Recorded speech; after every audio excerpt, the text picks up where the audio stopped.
कहानी का पूरा आनंद लेने के लिए कहानी के पिछले भाग को सुनना बिल्कुल मत भूलिएगा। उसका लिंक मैं आपको डिस्क्रिप्शन बॉक्स, एंड स्क्रीन और कार्ड तीनों जगह पर दे दूंगी और साथ में कमेंट बॉक्स में पिन भी कर दूंगी, तो आप वहां भी जाकर सुन सकते हैं। अगम झलक की इंडिया आने की खबर सुनकर बहुत खुश था और झलक के बारे में सोचता सोचता ही सो गया। कुछ दिन बाद झलक इंडिया आ गई। डॉक्टर गिल पहले ही चंडीगढ़ एयरपोर्ट पहुंच गए थे। वो उसे एयरपोर्ट से लेकर उसके हॉस्टल छोड़ने ले गए। वो चलने लगे तो झलक को अगम का मैसेज आया। उसने पापा से छुपा कर देखा। जनाब, एक नज़र अपनी राइट में तो मारो, हम भी खड़े हैं राहों में। झलक ने अपने आसपास देखते हुए साइड में देखा। सामने पिलर के पास अगम खड़ा था। वो हाथ हिला रहा था। झलक ने घबरा कर पापा को देखा। वो आगे बैठे कार के ड्राइवर को हिदायत दे रहे थे। उसने अगम को बाय किया और कार चल दी। रात के करीब 1 बजे वो हॉस्टल पहुंचे। डॉक्टर गिल ने सब कुछ सेट कर दिया था। आज संडे था। सारा दिन रेस्ट करके वो मंडे को क्लास ज्वाइन कर सकती थी। बेटी, अब सब ठीक है ना? अब अगम की चिंता मत करना। एक बात बताओ, क्या अब भी अगम तुम्हारे दिल में है? बेटे, वैसे वो अच्छा लड़का है। मैं उसके पापा से भी मिला था, वो भी बहुत अच्छे हैं, डॉक्टर गिल ने कहा। नहीं पापा, आप प्लीज़ उसका नाम मत लीजिएगा मेरे सामने। मुझे उससे कुछ लेना देना नहीं है, आप भी भूल जाओ। ठीक है बेटा, अब तुमने बता दिया है तो तसल्ली हो गई है। अब निश्चिंत होकर तेरे लिए लड़का ढूंढ सकता हूँ, कहकर उन्होंने झलक की तरफ देखा। पापा, इतनी जल्दी भी क्या है? डिग्री कर लेने दो, फिर कर लूँगी शादी, झलक बोली। बेटा, तुम्हें जल्दी नहीं है पर मुझे है बेटा, वक्त का क्या पता, कहकर वो चले गए। उन्होंने अगम के होटल में ही कमरा लिया था। उनके जाते ही अगम ने झलक को मैसेज किया, मैं नीचे खड़ा हूँ। झलक उसे मिलने आ गई। उसे देखते ही वो आकर उससे लिपट गई, जैसे बरसों बाद मिले हों। अगम ने उसके माथे पर किस किया। फिर वो एक पेड़ के नीचे बैठे कर कुछ देर यूं ही बातें करते रहे। अगम जी, बहुत रात हो गई है, अभी आप जाकर आराम कीजिए, अब मुलाकातें तो होती रहेंगी। झलक अपने कंधे पर रखे अगम के सर को सहलाते हुए बोली। झलक, कब तुम मेरी होगी? फिर तुम मुझे खुद से दूर जाने को नहीं कहोगी, कहकर उसने उसके कंधे पर किस किया और उठकर खड़ा हो गया। जाओ, तुम भी थक गई होगी, रेस्ट करो, कहकर उसने झलक को फिर से गले लगा लिया। वहाँ आसपास कोई नहीं था, इसलिए उन्हें किसी का डर नहीं था। दोनों कुछ देर यूं ही खड़े रहे। फिर झलक ही बोली, आप जाओ भी। अगम ने अनबने से उसे छोड़ा और वो बाय करता हुआ चला गया। अगले दिन डॉक्टर गिल शिमला वापस आ गए। उन्होंने अगम के पापा को बुलाया और दोनों अकेले में घंटों बातें करते रहे। उमेश हैरान, उसे समझ नहीं आ रहा था कि क्या हुआ। कुछ देर बाद डॉक्टर गिल ने उमेश को चाय लाने को कहा। जब उमेश चाय लेकर आया तो उसने सुना डॉक्टर कह रहे थे, प्रेम जी, हमने अपनी तरफ से बहुत कोशिश कर ली, अब बच्चे एक नहीं होना चाहते हैं तो हम क्या करें? मैंने सोच लिया है, मेरे दोस्त का बेटा डॉक्टर है, उससे झलक की शादी करा देता हूँ।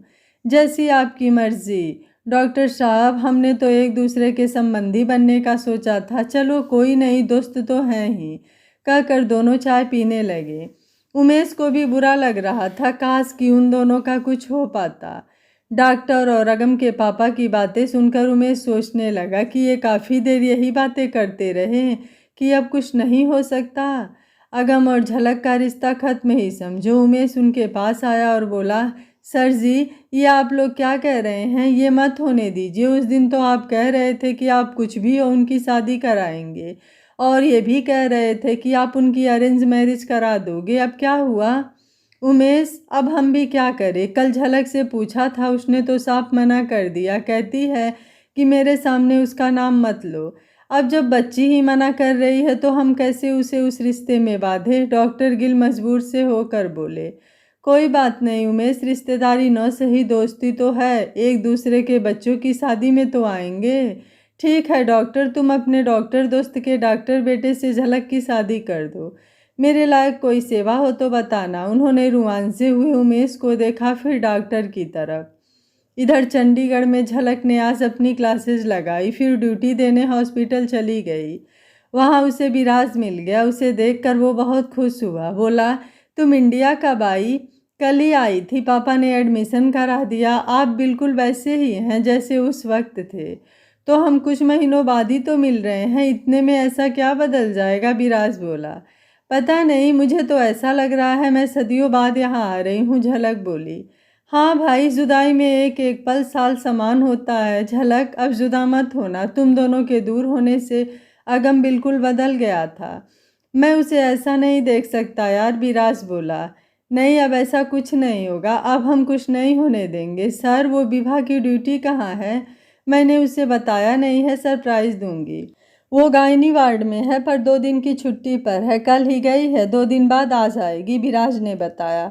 ओह चलो, थैंक यू, 2 दिन बाद मिल लूँगी, झलक बोली। 2 दिन बाद झलक अपनी ड्यूटी करके विभा को मिलने चली गई। विभा के वार्ड में जाकर जैसे ही वो विभा के सामने आई, विभा काम कर रही थी। उसने मुंह ऊपर उठाकर देखा, फिर अपना काम करने लगी। उसने फिर मुंह उठाकर देखा और हैरानी से मुंह पर हाथ रखकर रो पड़ी। वो वहीं बैठी रोने लगी। झलक ने आगे बढ़कर उसे गले से लगा लिया। दोनों थोड़ी देर तक ऐसे ही रोती रही। फिर झलक ने उसे चुप कराया।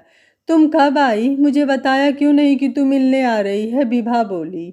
मैं मिलने नहीं आई, मैं यहीं आ गई हूँ, इसी हॉस्पिटल में। अब हम रोज़ मिलेंगे। मैंने हॉस्टल में ही रूम लिया है।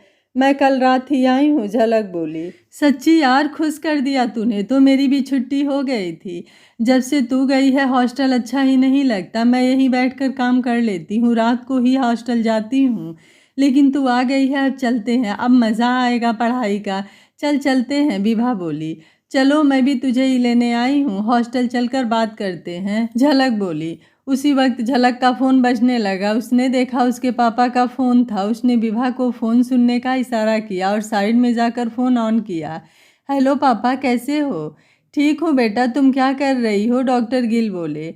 हॉस्टल की तरफ जा रही थी। क्या हुआ पापा? अभी कुछ दिन पहले ही तो मिले थे, सब ठीक ठाक है, झलक बोली। बेटा, मेरे एक दोस्त का बेटा बहुत फेमस सर्जन है, उसकी बदली यहीं तुम्हारे हॉस्पिटल में हो गई है। उससे मिल लेना और चंडीगढ़ दिखा देना। उसका नाम दीपक है, डॉक्टर गिल बोले। ठीक है पापा जी, कब आएगा? कल आ जाएगा, ध्यान देना, कहकर डॉक्टर ने फ़ोन बंद कर दिया। झलक ने फ़ोन बंद करके विभा को बताया। पापा का फ़ोन था, कह रहे थे कि उनके फ्रेंड का डॉक्टर बेटा यहाँ आ रहा है, सो उसकी केयर करने को कहा है। मेरे ही डिपार्टमेंट में आएगा। हाँ, वो जो भी है उससे मुझे क्या। तू मुझे अगम के बारे में बता, क्या हुआ? तू अमेरिका क्यों चली गई थी, अब वापस क्यों आ गई? विभा बोली। अरे यार, कहाँ न, हॉस्टल में बैठकर बात करते हैं, झलक ने कहा। वो दोनों हॉस्टल की ओर चल दी। हॉस्टल पहुंचकर झलक ने विभा को सारी कहानी सुनाई। विभा सुनकर बोली, मुझे कुछ कुछ विराज सर ने बताया था। वो संध्या तो बहुत कमीनी निकली यार। मैंने अक्सर फिल्मों में ऐसा देखा है कि कोई हीरो को पाने के लिए हीरोइन के मन में शक पैदा करता है। असल ज़िंदगी में आज सुन रही हूँ इस तरह के लोग भी होते हैं। अपनी जिद के लिए क्या क्या करते हैं, विभा बोली। हाँ, ये तो है ही। फिल्मों वाले भी असल ज़िंदगी से ही ली गई होती है, बस थोड़ा इंटरेस्टिंग बना देते हैं। अगर फिल्म होती तो वो कुछ और सातिर होते और इतनी आसानी से पकड़ में नहीं आते। बेशक अगम इंटेलिजेंट है, पर थोड़े तो वो भी बेवकूफ़ थे जो सीसीटीवी की परवाह किए बिना ही सब कुछ कर बैठे, झलक बोली। हाँ, ये भी है, पर असल में सीसीटीवी तक पहुंचना हर किसी के बस की बात नहीं है। वो तो अगम होटल बिजनेस में है, इसलिए उन लोगों ने दिखा दिया। जैसे परी के केस में आशीष ने मॉल के सीसीटीवी देखकर उन लोगों को पकड़ा था, विभा बोली। अरे हाँ यार, मैं तो भूल ही गई। तेरा और आशीष का कैसा चल रहा है? मेरी सारी स्टोरी सुन ली, अपना कुछ नहीं बताया, झलक बोली। ठीक है, हमारा भी शुरू शुरू में मिल लिया करते थे, अब कभी उसके पास टाइम नहीं होता, कभी मेरे पास टाइम नहीं होता, कई कई दिन बाद भी नहीं हो पाती, पर सब ठीक है, विभा ने दुखी होकर कहा। कोई नहीं यार, वक्त सब ठीक कर देता है। मुझे समझ आ गया है, जो वो करता है अच्छे के लिए करता है, उसके बिना कुछ भी नहीं हम कर सकते, झलक ने ऊपर की ओर उंगली उठाकर कहा। वो घंटों ऐसे ही बातें करती रही। फिर झलक उसे अपने कमरे में ले गई। झलक का कमरा उसके कमरे के सामने वाली बिल्डिंग में था। अगले दिन झलक का सुबह कोई लेक्चर नहीं था और ड्यूटी इवनिंग में थी, सो वो आराम से बैठी पढ़ रही थी। तभी कोई लड़की उसे बुलाने आई। डॉक्टर झलक, आपसे कोई मिलने आया है। झलक ने बालों में कंघी की और गेस्ट रूम की तरफ चल दी। उसे लगा था कि शायद अगम आया होगा। वो कमरे में गई तो पीठ से वो सच में अगम ही लग रहा था। अगम जैसा ही कद और उसके जैसे ही बाल। कपड़ों का स्टाइल भी अगम जैसा ही था। वो भाग कर गई और बोली, आप आज सुबह ही आ गए? हाँ जी, वो अंकल ने बताया था कि आप सुबह में फ्री हैं। वैसे ज्वाइन तो कल करना है, मैंने सोचा कि आज देखाऊं, दीपक बोला। झलक हैरान हो गई, ये अगम नहीं दीपक था। उसने खुद को संभालते हुए कहा, ओह अच्छा किया आपने, आप थोड़ा वेट कीजिए, मैं अभी आती हूँ। कहकर झलक अपने कमरे की तरफ चल दी। उसे बहुत शर्म आ रही थी कि उसने कैसे किसी और को अगम समझ लिया, लेकिन कसूर इसका नहीं है, वो है ही अगम जैसा। पीछे से नहीं, वो आगे से भी अगम जैसा ही लगता था। उसकी शक्ल अगम से बहुत मिलती थी। कोई भी उसे दूर से देखकर अगम ही समझ लेता। झलक ने चलते चलते अगम को फ़ोन किया। हेलो जी, क्या बात है, मिसिंग मी? अगम जी, आपका कोई जुड़वा भाई है? झलक ने सीधे ही पूछा। क्या? नहीं तो, पर आज अचानक तुम क्यों पूछ रही हो? अगम ने हैरान होकर पूछा। हमारे हॉस्पिटल में डॉक्टर दीपक आए हैं, पापा के दोस्त का बेटा है, इसलिए पापा ने मुझे उसे हॉस्पिटल घुमाने को कहा है। वो बिल्कुल तुम्हारे जैसा है, मतलब मैं खुद धोखा खा गई कि शायद तुम हो। झलक बोली, देखना कहीं गलती से उसी के साथ न हो जाना, बेचारा मैं देवदास बना देखता रहूं। अगम ने मजाक किया। अगर आप ये समझते हैं तो आपने मुझे जाना ही नहीं, मैं आपके सिवा किसी और के बारे में सोच भी नहीं सकती। झलक गुस्से से बोली, अरे तुम तो नाराज हो गई, मैं तो मजाक कर रहा था। कहाँ से आया है वो? मिलना पड़ेगा उससे। तुम कितनी देर तक हॉस्पिटल आओगी? मैं विराज के ऑफिस आ रहा हूँ, कहकर अगम ने फ़ोन बंद कर दिया। झलक जल्दी से तैयार हुई और दीपक के पास पहुँच गई। उसने उसे यहीं से बताना शुरू कर दिया, देखिए ये फीमेल डॉक्टर्स हॉस्टल है, इस तरफ भी वो हमारा मेस है, यहाँ से हम पैदल ही हॉस्पिटल चले जाते हैं। वो सामने कार्डियोलॉजी डिपार्टमेंट है, इनकी ओपीडी है और वार्ड्स भी यहीं पर है। इसकी बैक में पीडियाट्रिक डिपार्टमेंट है, उनके भी ओपीडी और वार्ड उसी बिल्डिंग में है। वो उसी तरह इमरजेंसी वार्ड के साथ ही अलग अलग डिपार्टमेंट के वार्ड्स हैं। मेरी इवनिंग ड्यूटी है सर्जरी वार्ड में, इसके अलावा urology ward, gynae ward, cancer ward और नेफ्रोलॉजी वार्ड भी उसी बिल्डिंग में है। ये रोड सीधी जाकर नई ओपीडी है। झलक ने एक ही सांस में सब बता दिया। झलक ने उसे दूर से ही सब दिखा दिया था, फिर वो उसे अपने वार्ड की तरफ ले आई। अगम पहले ही आ गया था विराज के पास। वो दीपक को लेकर उसके ऑफिस में आई। विराज और अगम दोनों ही दीपक को देखकर हक्के बक्के रह गए। दोनों खड़े हो गए। झलक ने उनको आपस में मिलवाया। ये हैं डॉक्टर दीपक, अपने डिपार्टमेंट के नए हेड और अपने नए सीनियर, ये बंगलौर से आए हैं। ओह, तो ये है डॉक्टर दीपक, मैं तो सोच रहा था कि कोई सीनियर सिटीजन होंगे, आप तो हमारे जितने ही हैं। वेलकम डॉक्टर दीपक, विराज ने उसे ऊपर से नीचे तक देखते हुए कहा। वो भी उसे हैरान होकर देख रहा था कि ये तो सच में अगम जैसा ही दिखता है। वो बार बार कभी अगम को तो कभी दीपक की तरफ देखता। फिर उसने अगम की तरफ हाथ करते हुए कहा, सर ये अगम है, मेरा फ्रेंड, यहाँ मुझे मिलने आया है। हेलो मिस्टर अगम, आपसे मिलकर अच्छा लगा। मैंने सोचा शायद आप भी यहाँ काम करते हैं, इतनी मॉर्निंग में तो यहाँ काम करने वाले ही आ सकते हैं। दीपक ने अगम को देखते हुए ताना मारते हुए कहा। अगम तो पहले ही गुस्सा था, क्योंकि झलक दीपक के साथ खड़ी थी और उसे इग्नोर कर रही थी। ऊपर से ये कौन होता है उसे ताना मारने वाला? मेरा दोस्त, मेरी गर्लफ्रेंड, जब चाहे आऊँ जब चाहे जाऊँ, ये कौन है मुझे टोकने वाला? उसने चिढ़ते हुए कहा। ज़रूरत पड़ने पर आना ही पड़ता है, जैसे आप आए हैं। मेरा बेस्ट फ्रेंड है, वो भी बचपन का। बहुत सी बातें होती है जो फ़ोन पर नहीं कर सकते, उसके लिए मिलना ही पड़ता, और फिर अपना करोड़ों का बिजनेस भी संभालना होता है दिन में, सो सुबह मिल लेते हैं। ये भी फ्री है, इसका काम तो डिस्टर्ब नहीं करता। अगम ने सारी भड़ास निकाल दी। दीपक के पीछे खड़ी झलक उसे आंखों के इशारे से रोकने की कोशिश कर रही थी, पर वो तो नॉन स्टॉप इंजन की तरह बोलता ही चला गया। अरे आप तो नाराज़ हो गए, मैंने तो वो कहा जो मुझे लगा। मेरा आपको उकसाने का कोई इरादा नहीं था, आपका फ्रेंड है, जब चाहे आइए मिलिए, मैं कौन होता हूँ रोकने वाला। वैसे आपके साथ दोस्ती अच्छी रहेगी, दीपक बोला। अच्छा सर, कोई बात नहीं, असल में ये अपनी गर्लफ्रेंड से गुस्सा है, इसलिए ऐसा बिहेव कर रहा है। आप जाने दीजिए, चलिए मैं आपको आपका ऑफिस दिखा देता हूँ। फिर झलक से बोला, तुम ये रिकॉर्ड फाइल सेट कर दो प्लीज़, मैं आकर देखता हूँ। विराज तुम यहीं रुको, अपना काम करो, हम दोनों फ्री हैं, खुद ही घूम लेंगे, चलो झलक चलें। कहकर वो झलक को लेकर चल दिया। झलक ने चलते चलते पीछे हाथ करके उन दोनों को बाय की। अगम को बहुत गुस्सा आया। यार अगम, ये क्या, ये तो तेरे जैसा ही बिल्कुल लगता है। अगर कोई तुझे एक आध बार मिला हो तो इसे अगम आसानी से समझ लेगा। तेरे पापा का कोई चक्कर तो नहीं था किसी से, विराज बोला। तेरा दिमाग तो नहीं खराब हो गया? मेरे पापा ऐसे नहीं है। वैसे भी कहते हैं ना कि एक ही शक्ल की दुनिया में कई लोग होते हैं, तो यूं ही इसकी शक्ल मुझसे मिल गई होगी। मुझे तो झलक पर गुस्सा आ रहा है। क्या ज़रूरत है उसके साथ जाने की? कोई बहाना मार देती। उसने कह दिया और ये चली गई। मना कर देती। कमीना मुझे कह रहा था कि मैं यहाँ क्यों आया हूँ, अगम बोला। अब छोड़ो भी ये गुस्सा, शायद उसने कुछ गेस कर लिया था तभी झलक को ले गया। कोई नहीं, जो मर्जी कर ले, झलक तो बस तेरी ही है। वो बेचारी तो अपने पापा के कारण ये सब कर रही होगी। तूने ही उसे मना किया है कि अभी उस सो कॉल्ड पीटू को नहीं बताना है। अब भुगतो, विराज बोला। हाँ मैंने कहा था, लेकिन वो इतनी देर कर क्या रही है? अभी तक तो वो उसे छोड़कर वापस आ जाती, अगम बोला। अरे यार, क्या पता वो फाइल्स देखने लग गया हो, वो बेचारी वहाँ फंस गई होगी। क्या पता ये कोई उसके पापा का जासूस हो। तू ऐसा कर, तू जा, अब यहाँ उससे मिलने मत आया कर। अब कोई और जगह ढूंढ लो मिलने के लिए, विराज बोला। दूसरी तरफ सच में दीपक झलक को पुरानी रिपोर्ट्स बताने को कह रहा था। उसने कहा, लेकिन सर मैं भी कुछ दिन पहले ही आई हूँ, इसलिए मुझे इतना नहीं पता।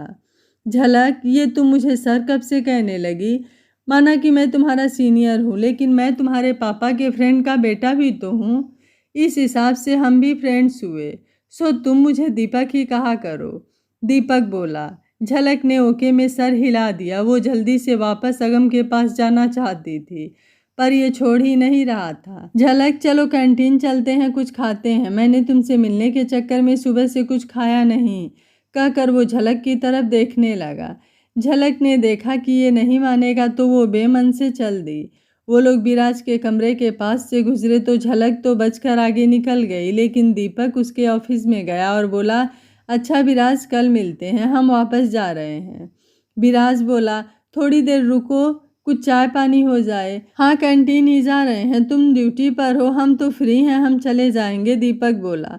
अगम के बर्दाश्त की हद हो गई। वो बोला, अच्छा विराज मैं चलता हूँ, कहकर अगम बाहर आ गया। दीपक सामने ही खड़ा था। अगम ने गुस्से से झलक की तरफ देखा और जाने लगा तो दीपक बोला, मिस्टर अगम, अगर आप चाहें तो हमारे साथ चल सकते हैं। नहीं, मुझे एलर्जी है, अगम बोला।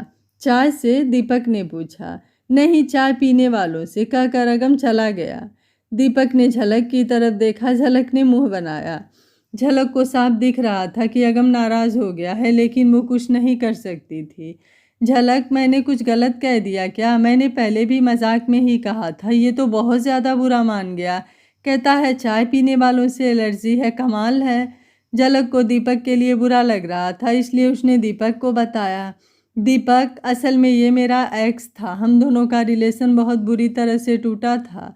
ये मुझसे और मैं इससे बहुत नफरत करते हैं, इसलिए उसने ऐसा कहा। वो आपसे नहीं, मुझसे नाराज़ था। कह आपको रहा था पर सुना मुझे रहा था। ओह, तो ये बात है। मैं भी सोचूं कि मैं तो पहली बार मिला हूँ, मुझसे इतनी नफरत क्यों? दीपक बोला। फिर वो कैंटीन की ओर चल दिए। पीछे विराज को देखकर झलक ने बेचारगी दिखाई। आज परी का फाइनल एग्ज़ाम था। वो पेपर देकर जैसे ही बाहर आई, उसने चैन को बाइक के साथ देखा। वो मुस्कुराते हुए सर झुकाए उसकी तरफ चल दी। परी अब काफ़ी बदल गई थी। पहले वो चैन को देखते ही उसकी तरफ बच्चों की तरह भाग लेती थी, पर अब वो चैन से शर्माने लगी थी। वो उसके पास पहुंची तो चैन ने पूछा, पेपर कैसा हुआ? ठीक हो गया, परी बोली। तो फिर आज मूवी हो जाए, चैन ने बाइक की तरफ इशारा करते हुए कहा। चलो, कहकर वो उसकी बाइक पर बैठते हुए बोली। बाइक तेज़ रफ्तार से जा रही थी। वो लोग चैन के मॉल में मूवी देखने गए। मूवी थोड़ी सी डरावनी थी। परी डर रही थी। उसने सारी मूवी में चैन का हाथ नहीं छोड़ा। बीच बीच में वो चैन की बाहों में घुस जाती। वो बेचारी तो पहले ही अंधेरे से डरती थी, उस पर भूतों की फिल्म। डर तो सभी को लगता है। उधर अगम अपने होटल आ तो गया था, पर उसका गुस्सा खत्म नहीं हुआ था। उसने अंदर आते ही वर्करों पर गुस्सा निकालना शुरू कर दिया। ये फूल यहाँ क्यों रखे हैं, ये लाल क्यों नहीं है, वो टेबल उस तरफ लगाओ। हर तरफ भगदड़ मच गई। वो अपने कमरे में आया, यहाँ भी उसे चैन नहीं आ रहा था। झलक मेरे साथ ऐसा कैसे कर सकती है। उसे दीपक पर गुस्सा नहीं था, उसे झलक पर गुस्सा आ रहा था। वो झलक को बुरा भला बोल ही रहा था कि झलक का फ़ोन आ गया। हेलो अगम। अगम कुछ नहीं बोला तो वो फिर बोली, इतना नाराज़ हो क्या, मैंने क्या किया। अच्छा अब ये भी मैं बताऊं, उसे मना नहीं कर सकती थी, रोज़ तुम साथ ही होंगे तो आज तो मेरे साथ रह जाती, मेरी तरफ देखा भी नहीं। अगम बोला। अगम हद करते हो आप भी, खुद ही तो कहा कि पापा को पता नहीं लगना चाहिए। अगर मैं आपके पास आ जाती, आपसे हंसकर बात करती तो क्या दीपक पापा को बताता नहीं कि अगम को तो ये बुलाती है, जबकि हमने कहा है कि हम एक दूसरे की शक्ल भी नहीं देखना चाहते। ठीक है, अगर इतनी ही नाराज़गी है तो कल यहाँ आ जाइएगा। कल दीपक के सामने आपको गले लगा लूँगी और आई लव यू भी बोल दूँगी, फिर ठीक है। झलक को भी गुस्सा आ गया। सॉरी झलक, तुम्हें किसी और के साथ देखकर गुस्सा आ गया था। मैं तुम्हें मिलने गया और तुमने बात नहीं की तो दिमाग खराब हो गया था। सॉरी यार, हाँ मेरी ही गलती है, मैंने ही तुम्हें मना किया था। लेकिन अब हम मिलेंगे कैसे, वो तो कल से ज्वाइन कर लेगा, फिर मिल नहीं पाएंगे। अगम बोला। क्यों ना हम पापा को बता दे, झलक बोली। नहीं अभी नहीं, टाइम आने पर मैं ही तुम्हें बता दूंगा। यार उन्होंने अभी तक कोई एक्शन नहीं लिया, पता नहीं ठंडे से होकर बैठ गए। तुम्हारे पापा ने कुछ नहीं कहा। अगम बोला। पता नहीं, बस जिस दिन आई थी उस दिन वो पूछ रहे थे कि अब मैं तुम्हारे बारे में क्या सोचती हूँ। मैंने कह दिया था कि मुझे तुम्हारा नाम भी नहीं सुनना। उस दिन के बाद उन्होंने मुझसे कभी तुम्हारे बारे में बात नहीं की। झलक बोली। झलक से बात करके अगम को कुछ शांति मिली। वो सोच रहा था कि ये पीटू कुछ कर क्यों नहीं रहे हैं। उसने पापा को फ़ोन किया। हेलो पापा, क्या हाल है। मैं तो ठीक हूँ, तू बता कैसा है, कोई काम था क्या। पापा बोले। पापा आप भी कैसी बातें कर रहे हो, क्या मैं काम होने पर ही आपको फ़ोन करता हूँ। अगम ने कह तो दिया पर उसे अंदर से खुद ही शर्म आ रही थी, क्योंकि ये सच था कि वो काम पड़ने पर ही अपने पापा को फ़ोन करता था, कभी बिना मतलब के फ़ोन नहीं किया। नहीं बेटा, मैंने सोचा शायद कोई काम हो या बात हो, तू शर्म के बारे बता ना रहा हो तो बता दे क्या बात है। तेरा पापा है ना, सब छिप जाएगा। नहीं पापा, सच में मैंने तो आपका हाल चाल पूछने के लिए ही फ़ोन किया है। अगम का मन तो किया कि कह दे कि पापा मुझे झलक से शादी करनी है, पर हिम्मत नहीं हुई। फ़ोन बंद होने के बाद भी कान पर लगाए बैठे रहा। अगले दिन से दीपक काम पर आने लगा। सब अपने काम में बिजी हो गए। झलक के एग्ज़ाम थे, वो कुछ ज़्यादा ही बिजी हो गई थी। अगम से मिलना तो दूर, अब तो कई कई दिन बाद ही बात हो पाती थी। अगम भी समझता था, इसलिए वो भी एग्ज़ाम ख़त्म होने का इंतज़ार कर रहा था। झलक और विभा एक साथ बैठकर पढ़ते थे। विभा की भी यही प्रॉब्लम थी, उसे भी आशीष से मिले महीनों हो गए थे। वो बिजनेस ट्रिप पर गया हुआ था। इसी तरह 2 महीने बीत गए। झलक के एग्ज़ाम ख़त्म हो गए थे। उसने हॉस्टल आते ही अगम को फ़ोन किया। हेलो अगम, क्या हाल है। तुम्हारे बिना कैसे हो सकता हूँ, जानती हो तुम्हें देखे हुए 2 महीने 7 दिन हो गए। पता है कितने मुश्किल से ये दिन काटे हैं। मेरा हाल पूछती हो तो सुनो। तेरी जुदाई में हम जाने क्या क्या कर गए होते। बस एक इंतज़ार था तेरा, वरना कब के मर गए होते। समझ आया डॉक्टर साहिबा। यार कहीं डॉक्टर बन के मुझे भूल तो नहीं जाओगी, कहीं मैं इंतज़ार करता करता मजनू ना बन जाऊं। मुझे तो लगता है तुम मजनू हो ही गए हो, जो ऐसी शायरी ऐसी बातें कर रहे हो। मैंने ये बताने को फ़ोन किया था कि आज लास्ट पेपर था, हम कल मिल सकते हैं। ये कुछ मेरे काम की बात की तुमने। बताओ कहाँ मिलना है, मैं आता हूँ। अगम खुशी से बोला।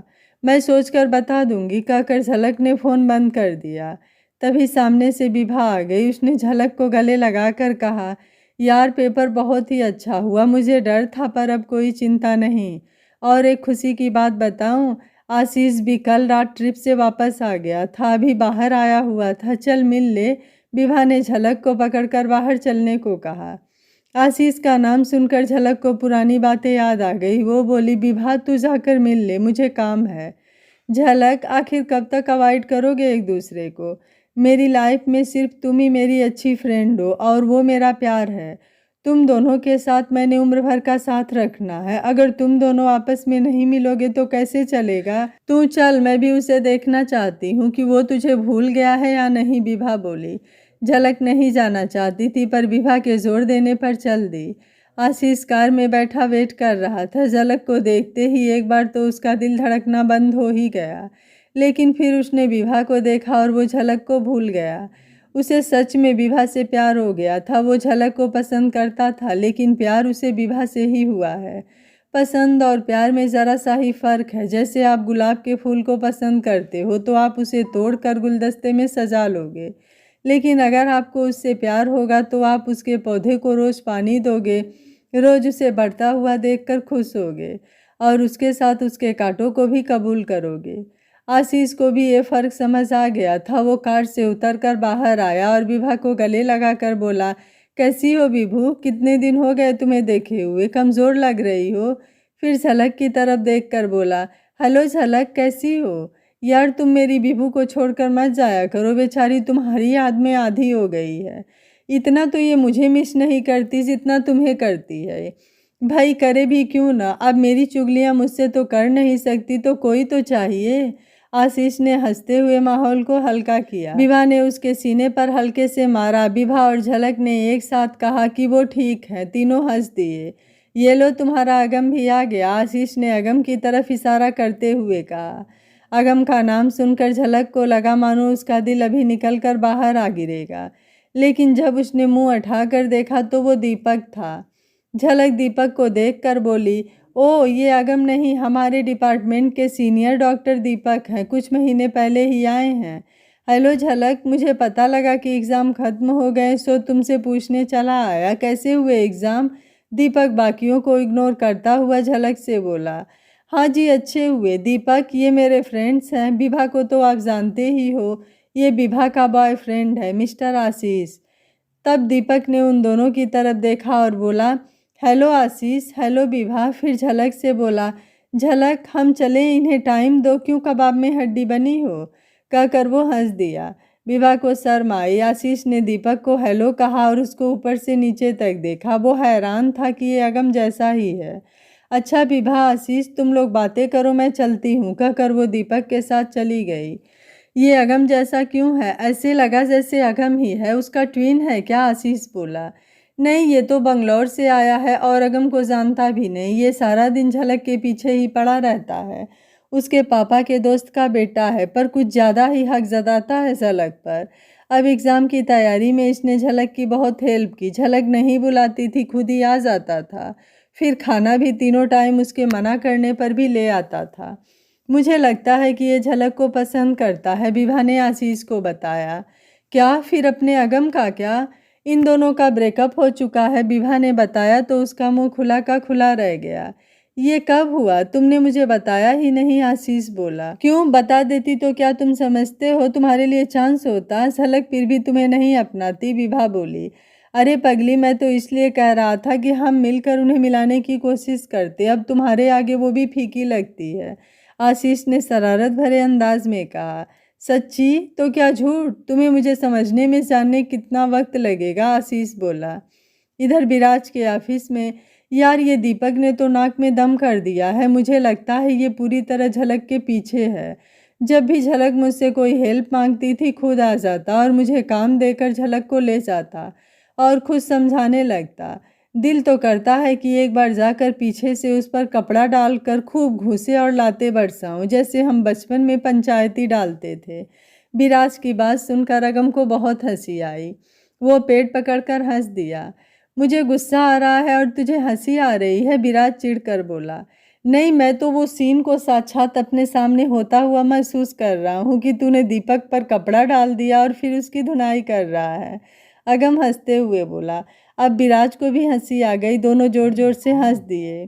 तभी एक नर्स आई। विराज सर, वो डॉक्टर झलक कैंटीन में है डॉक्टर दीपक के साथ। विराज अगम के साथ बाहर गया था। उसने आते ही इस नर्स से पूछा था कि झलक तो नहीं आई, सो वो कैंटीन गई। वहाँ उसने झलक को देखा तो सर को बता दिया। ओह ठीक है, थैंक यू। फिर अगम को देखकर बोला, चलो चलें। कहाँ? पंचायती डालने? अगम फिर हंस दिया। अब वो दीपक से चिढ़ता नहीं था, क्योंकि उसे पता चल गया था कि झलक उसे ही चाहती है, इसलिए उसे डरने की ज़रूरत नहीं है। उसे झलक को देखे बहुत दिन हो गए थे। उसने सोचा आज देख लेता हूँ। वो कैंटीन पहुँचे तो झलक का उनकी तरफ मुँह होने के कारण उसने उन्हें देख लिया था। दीपक की उनकी तरफ पीठ थी तो उन्होंने सोचा कि दीपक ने उन्हें देखा नहीं, जबकि दीपक को झलक के एक्सप्रेशन से पता चल गया कि कोई आया है। उसने टेबल पर पड़े स्टील के जग में उन दोनों को देख लिया था। आगम ने बाहर से ही झलक को इशारा किया। झलक ने देख लिया और दीपक ने भी। तभी विराज उनके पास आकर बैठ गया और बोला, मुझे भी शामिल कर लो। झलक मौका देखकर वॉशरूम का बहाना लगाकर चली गई। वो बाहर अगम के पास आई और अगम उसे लेकर साइड कॉर्नर में ले गया जहाँ कोई नहीं था, और उसने उसे कस के हक कर लिया और बोला, एग्ज़ाम कैसे हुए? अच्छे हो गए, तुम्हें बहुत मिस किया। उसने भी अगम की कमर में बाहें डालकर कसते हुए कहा, मैंने भी बहुत मिस किया। बस अब तुम्हारा रिजल्ट आ जाए फिर हम अपने बारे में घर वालों को बता देंगे, ठीक है? हाँ, जैसा तुम कहो, झलक बोली। ठीक है, अब तुम जाओ, नहीं तो वो शक करेगा और पापा को बता देगा। अगम ने झलक का हाथ छोड़ते हुए कहा, ठीक है, मैं चलती हूँ, शाम को फ़ोन करूँगी, कहकर झलक हाथ छुड़ा कर चली गई।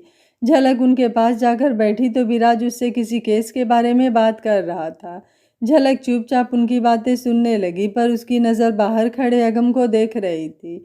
दीपक भी जग में अगम को देख रहा था। विराज केस डिस्कस करके बोला, थैंक यू दीपक, तुमने मेरे सारे डाउट क्लियर कर दिए। तुम जैसा मेंटर पाकर मैं बहुत खुश हूँ। मुझे भी तुम जैसे अच्छे सच्चे दोस्त से मिलकर खुशी हुई। काश मेरा ऐसा कोई दोस्त होता, दीपक बोला। वो विराज और अगम की दोस्ती के बारे में कह रहा था।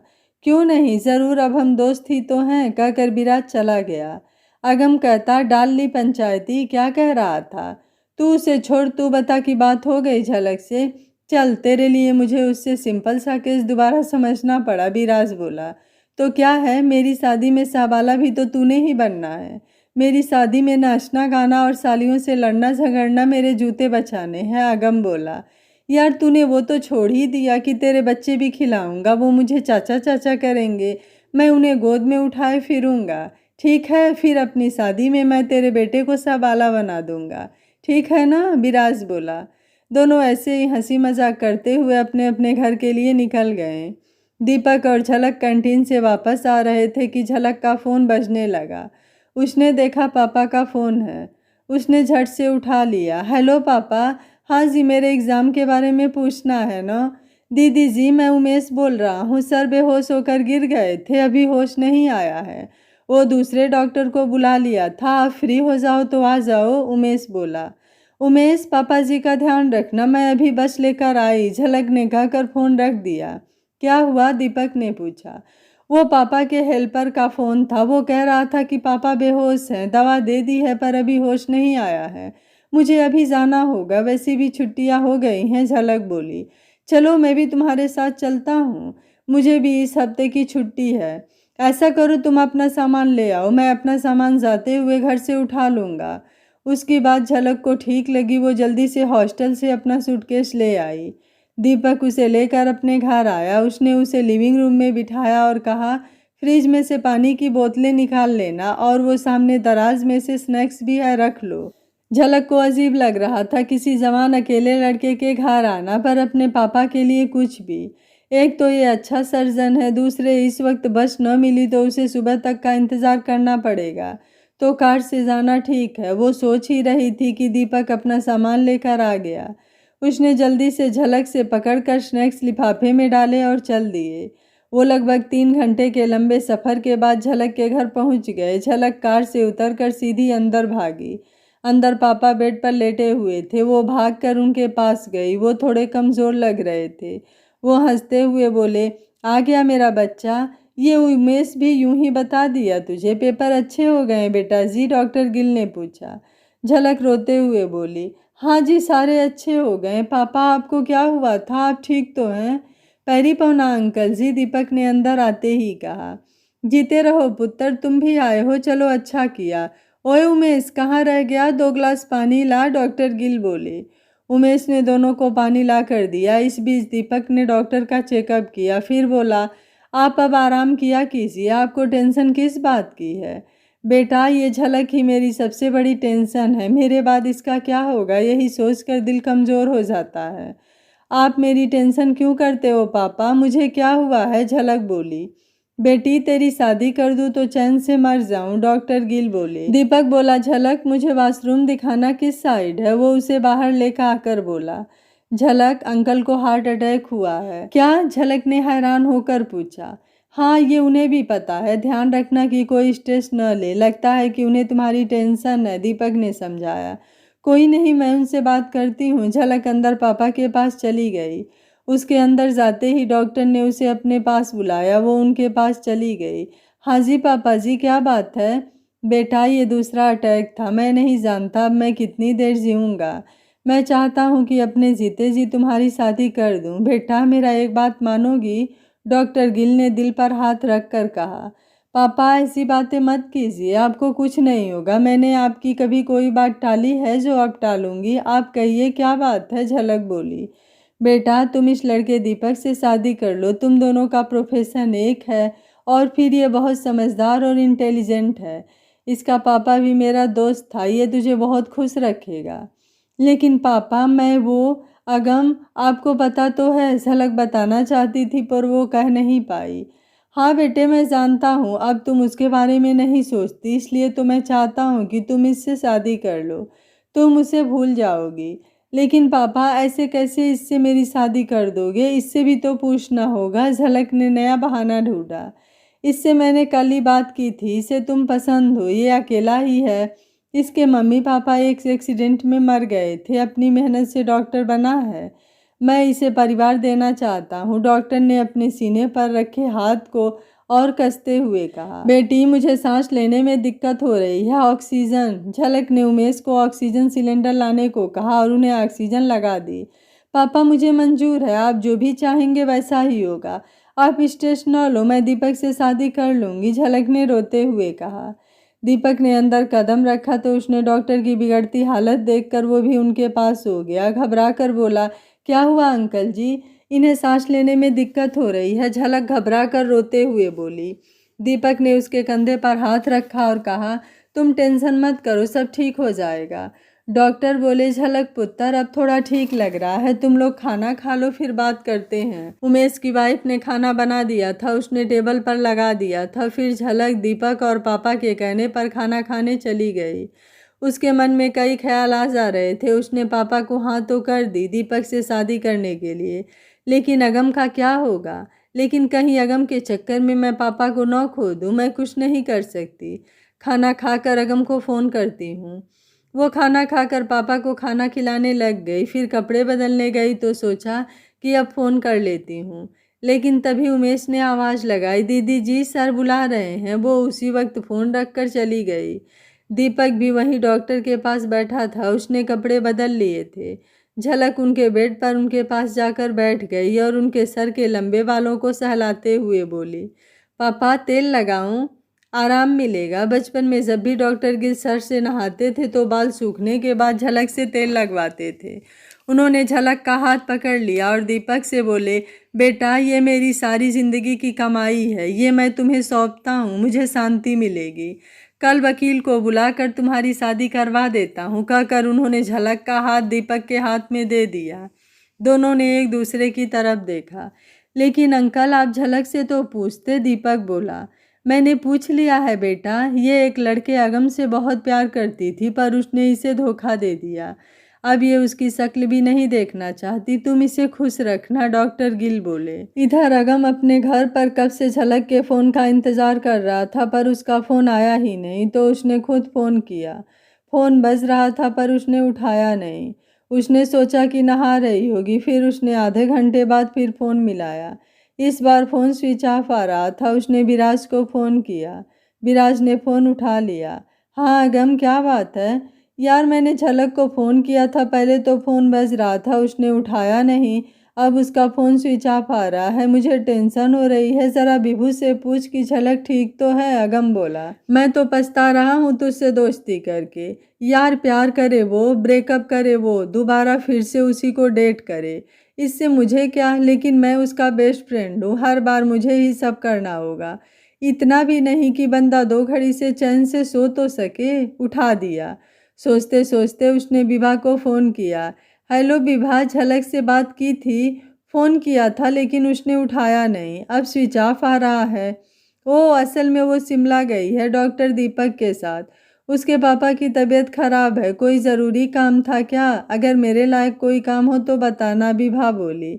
नहीं, काम तो कोई खास नहीं था, किसी केस के बारे में बात करनी थी। अच्छा, थैंक यू कहकर विराज ने फ़ोन बंद कर दिया और अगम को फ़ोन किया। हेलो अगम, विभा बता रही थी कि झलक के पापा की तबीयत खराब है, सो वो शिमला चली गई है उस दीपक के साथ।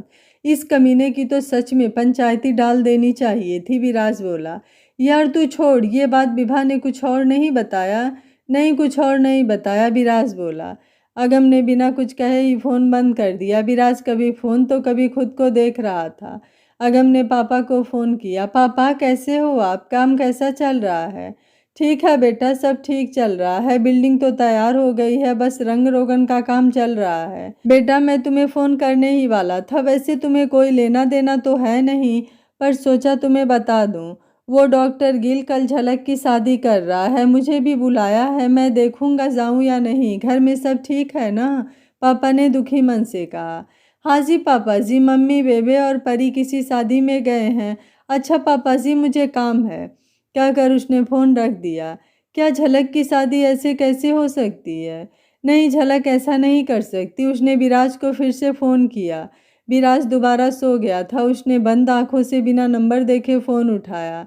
हेलो, कौन है भाई? हेलो विराज, मैं बोल रहा हूँ, जल्दी से तैयार हो जा, 1-2 कपड़े भी पैक कर ले, मैं आ रहा हूँ तेरे घर, शिमले जाना है। झलक की शादी हो रही है। क्या झलक की शादी हो रही है? विराज की सारी नींद उड़ गई थी। ऐसे कैसे झलक की शादी हो रही है? कब है शादी? कल को है। मेरी बात सुन, अभी आराम से सो जा, सुबह 4 बजे निकल लेंगे, विराज बोला। अगम को चैन नहीं आ रहा था। वो अगले दिन सुबह ही विराज को लेकर शिमला पहुंच गया। वहां उसे देखकर पापा हैरान हो गए। पापा बोले, अगम तुम यहाँ कैसे? पापा मैं आपको बताने आया हूँ कि मैं झलक से प्यार करता हूँ, मैं उसके बिना जी नहीं सकता, अगम बोला। लेकिन इससे क्या होता है बेटा? झलक तो तुम्हें नहीं पसंद करती, वो तो तुम्हें देखना भी नहीं चाहती।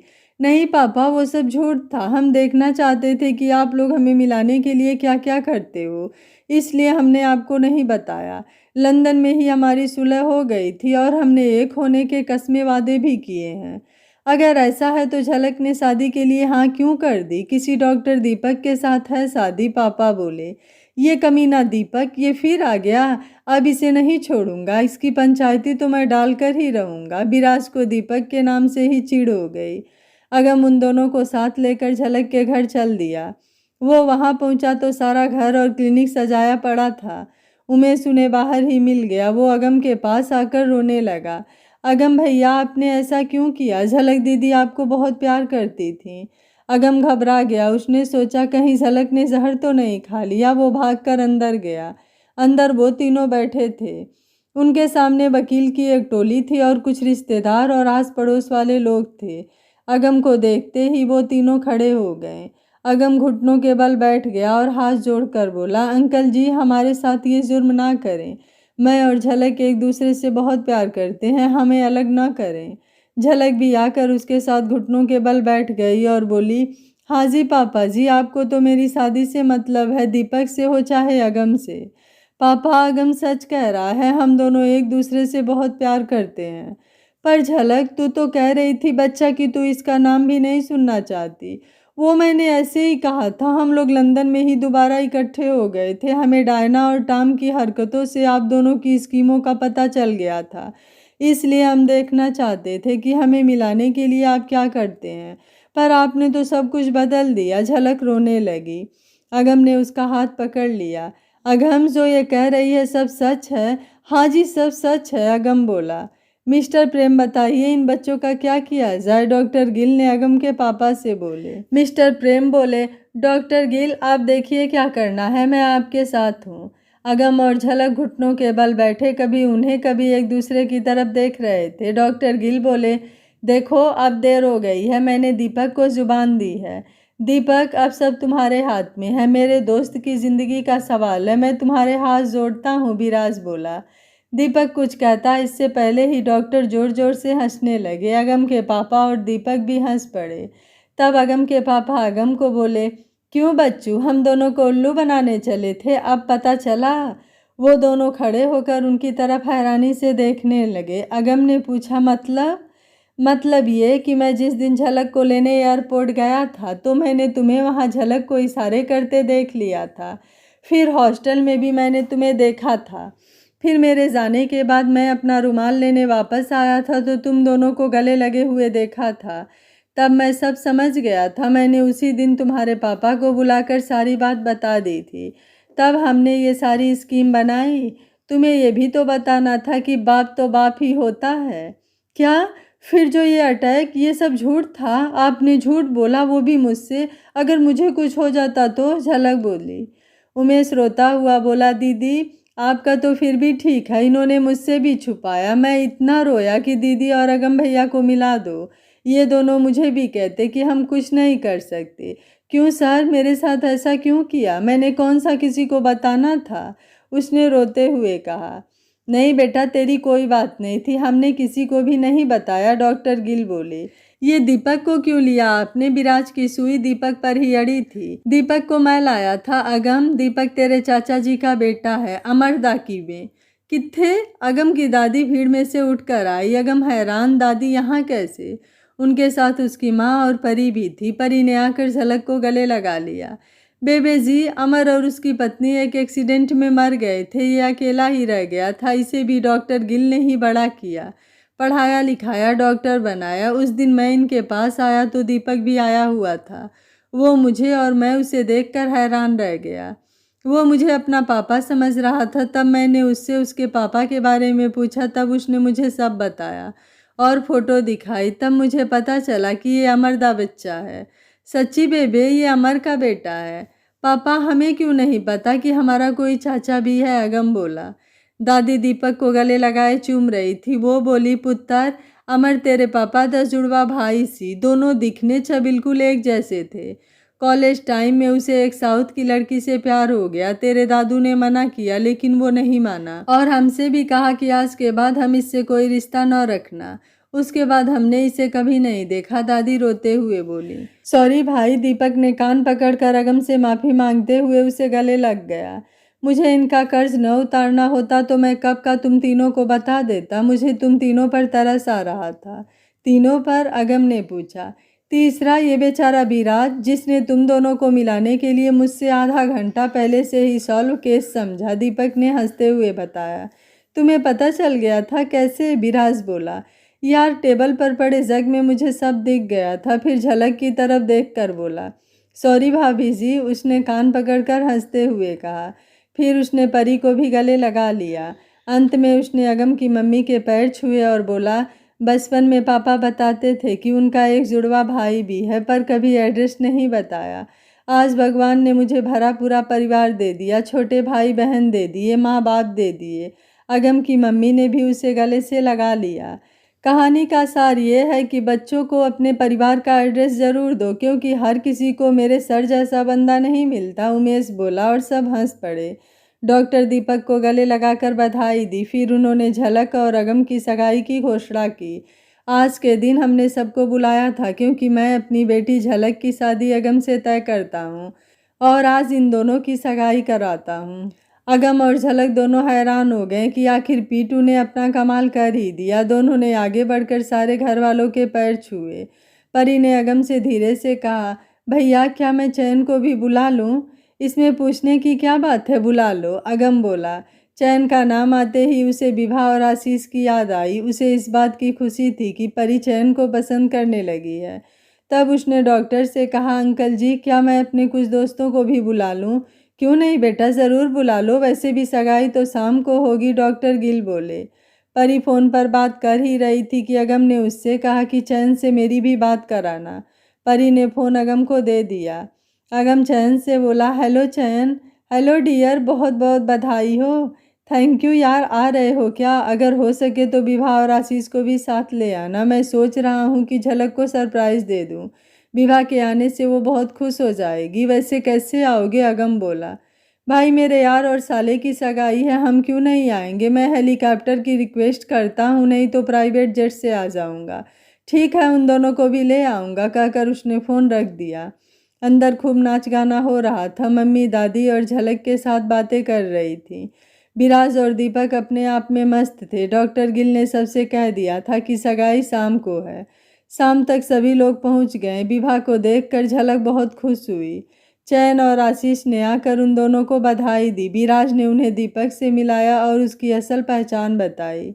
आशीष बोला, ओ तभी तो मैं सोचूं कि ये अगम जैसा क्यों लगता है। ये उसका कजिन है तो लगेगा ही उस जैसा। कुदरत का करिश्मा है, दोनों के पापा ट्विन्स थे, अब ये दोनों भी ट्विन ही लगते हैं। हाँ ये तो है। दीपक, मैं पता अगम को क्या कह रहा था, मैं इससे पूछ रहा था कि तेरे पापा का कोई अफेयर तो नहीं है। दीपक ने उसे हल्के से मुक्का मार के कमीना कहा। दीपक, पता है ये विराज की इच्छा थी कि ये तुझे पंचायती डाल कर पीटे, अगम ने कहा। दीपक को छोड़ सभी हंसने लगे। पंचायती, वो क्या होता है? दीपक ने पूछा। चैन ने विराज के मुंह पर पास पड़ा एक कपड़ा डालकर पीटते हुए दिखाते हुए बोला, इसे कहते हैं पंचायती। अगम ने चैन पर अपने गले में पड़ा दुपट्टा डालकर पीटना शुरू कर दिया। विराज छूट गया था, फिर उन्होंने अगम को पकड़ लिया। वो लोग ऐसे ही हंसी मजाक करते रहे। उधर परी, विभा और झलक अपनी तैयारी में लगी थी। वो दोनों झलक को तैयार कर रही थी, साथ में वो उसे छेड़े जा रही थी, कभी कुछ तो कभी कुछ। अब तो आप हमारे घर ही रहोगे, हम रोज दिन रात साथ रहेंगे, कितना मज़ा आएगा, परी बोली। हाँ पर हम दोनों दिन में साथ रह पाएंगे, मैं भी उसी हॉस्पिटल में ही रहूंगी, विभा बोली। यार हम लड़कियों का भी क्या है, 1 मिनट में कोई हमें हमारे घर से अपने घर ले जाता है, फिर हमें सारी ज़िंदगी वहीं बितानी पड़ती है। किसी बड़े फूले पौधे को एक जगह से उखाड़ कर दूसरी जगह लगाओ तो वो भी 2 दिन में सूख जाते हैं, लेकिन ये लड़कियां ही हैं जो अपनी जड़ों से अलग होकर भी दूसरे की बगिया महकाती हैं। झलक नम आंखों से बोली। यार क्यों इमोशनल कर रही है? विभा की भी आंखें नम थी। परी को कोई फर्क नहीं पड़ा था क्योंकि उसकी समझ ही नहीं आया था कि ये क्या कह रही है। झलक विभा को हंसाने के लिए बोली, मैं तो ये कहने जा रही थी कि तुम दोनों तो एक ही घर में चली जाओगी, मैं फिर अकेली रह जाऊंगी। हाँ अगर अगम अकेले छोड़ेगा तब ना अकेले रहोगी, तीनों हंस पड़ी। अगम दोस्तों में बैठा भी बीच बीच में नजरें बचाकर झलक को देख लेता था। वो बहुत खुश था, आज उसकी तमन्ना पूरी होने जा रही थी। वो झलक को बहुत चाहता था। तब उन दोनों को आगे बिठाया गया और शगुन बिहार शुरू किए गए। दोनों ने रिंग की अदला बदली की, सबने तालियां बजाई, फिर नाच गाना शुरू हुआ। उन्होंने सबने पुराने गानों पर परफॉर्म किया। उन्होंने अगम और झलक की लव स्टोरी को प्ले के रूप में पेश किया। विभा, झलक और आशीष अगम बना था। दीपक डॉक्टर गिल बन गए। कहानी के अंत में सगाई और फिर सबने मिलकर डांस किया, गाना चलाया गया। बोले चूड़िया बोले कांगना, हाय मैं हो गई तेरी साजना, तेरे बिन दिल नहीं यो लगता, आज जमाहिया। सबने खूब मस्ती की। फिर अगम और झलक की परफॉर्मेंस थी। उन्होंने गाना लगाया और नाचने लगे। मेहंदी लगा के रखना, डोली सजा के रखना, लेने तुझे ओ गोरी आएंगे तेरे सजना। खूब मस्ती हुई। फिर अगम के पापा और मम्मी ने भी एक गाने पर डांस किया। फिर डॉक्टर गिल बोले, भाई मुझे ना नाचना नहीं आता, मैं गाना गा दूंगा। तो झलक बोली, पापा वो दुनिया बनाने वाले गाना सुना दो। बेटी की बात को वो कैसे टाल सकते थे, एकदम से शुरू हो गए। दुनिया बनाने वाले क्या तेरे मन में समाई, काहे को दुनिया बनाई, तूने काहे को दुनिया बनाई। सच में उनकी आवाज़ बहुत ही बढ़िया थी। उनकी आंखों में पानी था। उन्होंने झलक की तरफ नहीं देखा और अपना मुंह दूसरी ओर कर लिया कि कहीं झलक उनके आंसू देख न ले।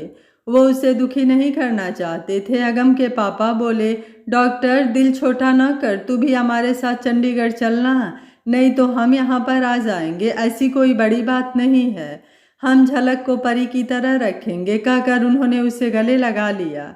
उनका अपना मन भी भर आया। वो फिर बोले, बेटियां विदा करना बहुत ही मुश्किल है, मैं खुद परी के बारे में सोचकर परेशान होता हूँ। जितना हम प्यार करते हैं उतना प्यार कोई और कहाँ करेगा।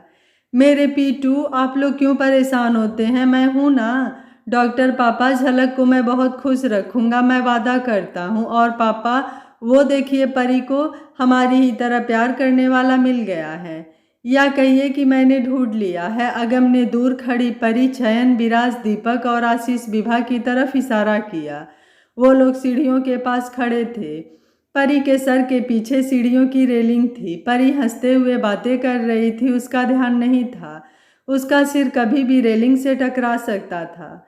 चयन ने उस रेलिंग पर हाथ रखकर खड़ा था कि अगर उसका सिर लगे तो उसके हाथ पर लगेगा। ये तो श्यामलाल का फौजी अफसर बेटा है।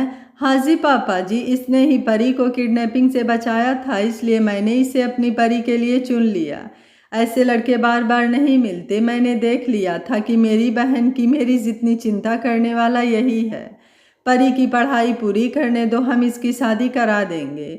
अगम बोला, चलो बेटा, तुमने सोचा है तो ठीक ही होगा। लड़का तो मुझे भी पसंद है। वैसे भी मैं तो पहले से ही फौजियों का फैन हूँ। मेरा जवाई फौजी होगा, इससे अच्छी कोई बात नहीं हो सकती। अगम के पापा बोले, बिल्कुल सही कहा प्रेम ने बेटा, अच्छा सा मौका देखकर इनकी भी सगाई कर दो। डॉक्टर गिल बोले, भाई मैं कद तोहें देख रही, तुसी तीनों पता नहीं की खिचड़ी पका रहे हो। दादी जी बोली, बेबे वो देखो, वो जो लंबा सा लड़का है ना, हमने अपनी परी के लिए चुना है। दादी ने ध्यान से देखा। उन्होंने आशीष को देख लिया। इसकी उम्र ता तोरे जिन्नी लगती है ना भाई, 5 साल का फर्क है। दादी बोली, दादी जी किसकी बात कर रहे हो आप? वो तो मेरे से 2 साल छोटा होगा। मैं तो उस वो नीली शेरवानी वाले की बात कर रहा था। अगम बोला। दादी ने तब चैन की तरफ देखा। अब तक तो वो आशीष को चैन समझी थी। चैन तो उन्हें पसंद था, इसलिए ही वो आशीष को रिजेक्ट कर रही थी। जब उन्हें पता चला कि अगम आशीष की नहीं चैन की बात कर रहा है तो वो खुश होकर बोली, हाँ ये मुंडा ता मेनू बहुत चंगा लगता है। ठीक है फिर चैन फाइनल अपनी परी के लिए। बेबे मम्मी को भी बता दो। अगम कहकर अपने दोस्तों के पास चला गया। फंक्शन बहुत अच्छे ढंग से हुआ। सारे बड़ों ने फैसला किया कि झलक की रिजल्ट आने के बाद शादी कर देंगे। बस 2 महीने ही रह गए थे। कुछ दिनों बाद झलक का रिजल्ट आ गया। वो अब सर्जन स्पेशलिस्ट बन गई थी। सबसे पहले दीपक ने ही उसे बधाई दी। बहुत बहुत बधाई भाभी जी। अब आगे क्या करने का इरादा है? थैंक यू दीपक, बस अब यही इसी हॉस्पिटल में ही रहने की सोच रही हूँ, झलक बोली। तभी वहाँ से विराज भागा आया। बधाई हो, आज तुम भी सर्जन हो गई। झलक ने विभा को कॉल किया। वो झलक की ओर ही आ रही थी। उसने फ़ोन उठाया और बोली, हेलो कांग्रेचुलेसन झलक, मैं भी पास हो गई। तेरे जितने नंबर तो नहीं है पर पास हो गई। मैं तेरे पास ही आ रही हूँ। वो सामने ही आ गई थी। चारों कैंटीन में सेलिब्रेट करने गए। उगम ऊपर ऑफिस में आया तो वहाँ कोई नहीं था। वो तो झलक को सरप्राइज देने आया था, खुद ही सरप्राइज हो गया। उसने विराज को फ़ोन किया, कहाँ हो कमीनो? मैं झलक के पास होने की खुशी में मिठाई लाया और यहाँ कोई है भी नहीं, तू भी नहीं और न ही दीपक है। हम लोग नीचे कैंटीन में हैं। झलक और विभा भी हमारे साथ ही हैं, यहीं आजा। विराज ने कहकर फ़ोन काट दिया और झलक से बोला, झलक तू हमारी दोस्ती तुड़वाएगी एक दिन। किसने कहा कि अगम के बिना पार्टी कर? तुझे पता नहीं कि वो ज़रूर आएगा। अब ऐसा करो, कोई मत बताना कि हम पार्टी करने आए हैं। वो कुछ लेकर आ रहा है। तभी उसने दरवाजे पर अगम को देखा। उसने हाथ दिखाकर अगम को बुलाया। अगम ने आकर सबका मुंह मीठा करवाया और झलक और विभा को बधाई दी। वो दीपक और झलक के बीच में बैठ गया। भाई आपने सुबह तो बताया नहीं कि आप ये सब करोगे, मुझे भी अपने साथ शामिल कर लेते। दीपक बोला, वो अब अगम के घर पर ही रहता था। सच बताऊं मुझे कुछ याद ही नहीं था। वो तो होटल में न्यूज़पेपर देखा तो पता चला। उसने धीरे से दीपक के कान में कहा। विराज बोला, तुम क्या लोगे अगम?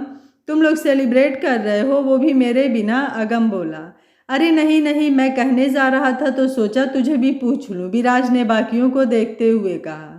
विभा के पापा का फ़ोन आ गया। हेलो, चल अच्छा है तू पास हो गई। हमने तेरा रिश्ता तय कर दिया है। कब आएगी? शादी की तारीख पक्की करनी है। पापा वो ठीक है, छुट्टियां मिलते ही फ़ोन कर दूंगी। विभा कुछ और कहती कि उसके पापा ने फ़ोन ही काट दिया। विभा परेशान हो गई। उससे देखकर झलक ने पूछा, क्या हुआ?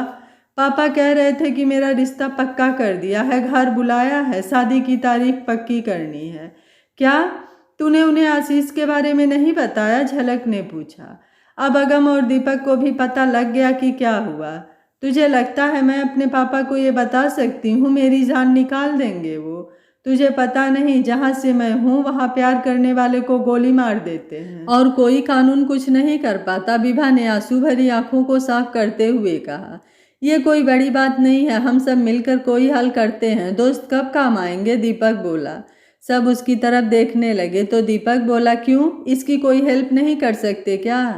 तुम्हें इसके पापा का पता नहीं है, उन्होंने कह दिया सो कह दिया, उनकी बात न मानना मतलब मौत। विराज आकर बोला। ये किस युग में रहती है? दीपक बोला।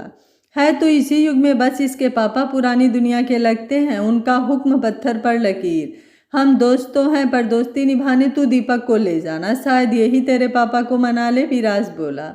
मगर कुछ तो करना ही होगा यार, एक आइडिया है, अगर इसके पापा नहीं मानते हैं तो उसे मना लेते हैं जिससे इसकी शादी होने वाली है, उसे ऐसे चक्कर में फंसाते हैं कि वो खुद ही शादी तोड़ दे। दीपक बोला। विराज और झलक बोली, ये ठीक है, उसी को जाकर पटाते हैं, लेकिन कोई उस कमीने आशीष से तो पूछ ले, उसे विभा से शादी करनी भी है। अगम बोला। अगम की बात सुनकर सबने अगम की तरफ देखा और सभी उसकी बात से सहमत थे। हाँ, ये भी ठीक है, हम लोग वहाँ स्कीमें लड़ाकर विभा की शादी तुड़वाएं, बाद में पता चले कि आशीष ने मना कर दिया, कि मेरे पापा नहीं मान रहे। अब सबके पापा झलक और अगम के पापा जैसे थोड़े ही होते हैं। फिर विभा न घर की न घाट की, बंदा तो वो भी काम का ही होगा जिससे इसके पापा इसकी शादी कर रहे हैं। विराज बोला।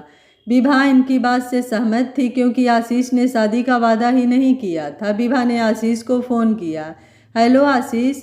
विभू, मैं इस वक्त बहुत बिजी हूँ यार, फ्री होकर बात करता हूँ। आशीष बोला। तुम्हारे फ्री होते होते ये भी फ्री हो जाएगी इस रिश्ते से, समझे? अगर इससे प्यार है तो जल्दी यहाँ आ जाओ, हॉस्पिटल कैंटीन में। अगम बोला। मुझे ऐसा क्यों लग रहा है कि जैसे तुमने उसे किडनैप कर लिया हो और बदले में मुझे बुला रहे हो। आशीष ने मजाक किया। आशीष, हम मजाक के मूड में नहीं हैं, मामला सीरियस है। विभा के पापा ने उसकी शादी तय कर दी है और उसे बुला रहे हैं। तुमने उससे शादी करनी है तो आ जा। अगम बोला। मैं अभी आता हूँ, आशीष ने कहा। वो चलने लगा तो चैन भी आ गया। उसने चैन को सारी बात बताई, वो भी उसके साथ चल दिया। कुछ देर में वो वहाँ पहुँच गए। सभी सीरियस बैठे थे। चैन ने बैठते ही कहा, इतना सन्नाटा क्यों है भाई? आशीष, अब हम क्या करेंगे? विभा रोते हुए बोली। देखो विभा, रोने की कोई बात नहीं है, चलो भैया आप लोग चिंता न करो, हम मिलकर चलाते हैं कोई चक्कर। चैन बोला। फिर सबने मिलकर एक प्लान बनाया। वो सभी विभा के साथ उसके घर चल दिए। उसके घर राजस्थान में था। घर क्या थी, हवेली थी, हवेली। दीवार पर झरोखे ही झरोखे। झलक तो देखकर बहुत खुश हो गई, उसे ऐसे घर बहुत पसंद थे। सब उनके घर आ गए। उसके घर में बहुत लोग थे, उनकी दादी, मम्मी, चाची, बुआ, फिर चाची की लड़की और लड़का, बुए के 2 बच्चे। उसके पापा और चाचा अलग जगह बैठे थे। वो सब लेडीज से मिलने के बाद उसके पापा के पास गए। सभी बैठे थे। जब चैन ने बात शुरू की, अंकल जी, हम सभी चंडीगढ़ से आए हैं। ये मेरे बड़े भाई आशीष है। हमारे शहर में अपने मॉल हैं, पैसे की कोई कमी नहीं है। हम 2 भाई हैं। मैं फौजी अफसर हूँ। मैं अपने भाई के लिए विवाह का हाथ मांगता हूँ। देखो, जो तू बोल रहा है सब ठीक है, मुझे ये छोकरा पसंद भी है, लेकिन मुश्किल ये है कि मैंने जुबान दी है, मैं मुकर नहीं सकता। उसके पापा बोले। देखिए अंकल जी, जुबान से ज़्यादा जान की कीमत होती है। अगर ये दोनों मर मरा गए तो आप जुबान को देखते रह जाइएगा। अगम बोले। देखिए अंकल जी, मेरे मम्मी पापा ने भागकर शादी करी, दादाजी ने घर से निकाल दिया। वो दोनों मुझे जन्म देकर स्वर्ग सिधार गए। मुझे पता ही नहीं था कि मेरा कोई परिवार भी है। अनाथों की तरह पला बढ़ा। मेरा दर्द मैं ही जानता हूँ। आप सोचिए, अगर इनके साथ ऐसा हुआ तो आप सारी उम्र पछताएंगे। दीपक बोला। देखो, हमारे यहाँ इतना इंतज़ार नहीं करते, सीधे लड़की को गोली मार देते हैं। अंकल, क्यों ना हम इसका स्वयंवर करवाएं? अगर वो जीता तो विवाह उसकी, अगर ये जीता तो इसकी। विराज बोला। तुम लोग उससे मुकाबला नहीं कर सकते, वो आता ही होगा। तभी वहाँ एक हैंडसम लड़का अंदर आया। उसे देखकर दीपक एकदम से खुश हो गया। हरीश, तुम यहाँ? तुमने बताया नहीं कि तुम यहाँ रहते हो। दीपक ने उसको गले लगाते हुए कहा। मेरा तो ठीक है, तुम यहाँ कैसे? तुम तो शिमला गए थे। हरीश बोला। यार, मैंने पीजीआई चंडीगढ़ में ज्वाइन कर लिया है। असल में ये हमारी फ्रेंड है विभा, वो उसके पिता हैं। उन्होंने उसकी शादी किसी से तय कर दी है, जबकि ये किसी और लड़के को पसंद करती है। हम सब अब उसकी शादी उस लड़के से करवाने के लिए रिक्वेस्ट कर रहे हैं। तू इन्हें जानता है तो तू ही रिक्वेस्ट करके देख, शायद तेरी बात मान ले। दीपक ने उससे कहा। मैं क्यों बात करूं, तुम ये बताओ लड़की कैसी है? हरीश बोला। लड़की बहुत अच्छी है, लेकिन तुम ये बात क्यों पूछ रहे हो? क्योंकि मैं ही उससे शादी करने आया हूँ, हरीश बोला। क्या? सब एक साथ बोले। किसी को भी ये अंदाज़ा नहीं था कि यही वो लड़का होगा। वो सच में आशीष से हैंडसम था। वो आया, उसने विभा के पापा के पैर छुए और बोला, अंकल जी मुझे आपसे अकेले में बात करनी है। वो दोनों वहां से अंदर चले गए। वो सब वहीं बैठे रह गए। सब एक दूसरे की तरफ देखने लगे। दीपक, तुम इससे दोबारा बात करके देखो, शायद कुछ हो सके, अगम दीपक से बोला। अगम, तुमने देखा ही है, ये मेरा कोई खास दोस्त नहीं था। मेरी बात शायद ही मानेगा। अब पता नहीं इसके पापा को क्या पट्टी पढ़ाएगा, लेकिन आशीष और विभा, अगर तुम लोग सच में प्यार करते हो तो हम तुम्हारे साथ हैं। अपनी बात पर अड़े रहना, दीपक बोला। आप लोग चिंता न करें, मैं किसी और का इसे नहीं होने दूंगा। जो मर्जी कर ले, वो विभा को मुझसे छीन नहीं सकता, आशीष बोला। तभी वो लोग वापस आ गए। दोनों हंसते हुए आ रहे थे। वो सब और भी उदास हो गए। उन्हें लगा कि अब कुछ नहीं हो सकता। विभा के पापा ने विभा को अपने पास आने को कहा। विभा, यहाँ आओ हमारे साथ, अपने दोस्तों को आराम करने भेज दो। पापा, ये जहाँ भी जाएंगे मैं इनके साथ ही जाऊंगी, विभा बोली। जब तुझे मैं यहाँ बुला रहा हूँ तुझे समझ नहीं आता कि मैं क्या कह रहा हूँ? जानती हो ना, मैं चाहूँ तो खड़े खड़े सबको खत्म कर दूँ। क्या इरादा है तेरा? आती है या क्रेन मंगवाऊँ? उसके पापा बोले। वो बोली, पापा मैं इनके साथ ही रहूँगी, मुझे नहीं जाना। चंदू, मेरी राइफल लेकर आ, पापा बोले।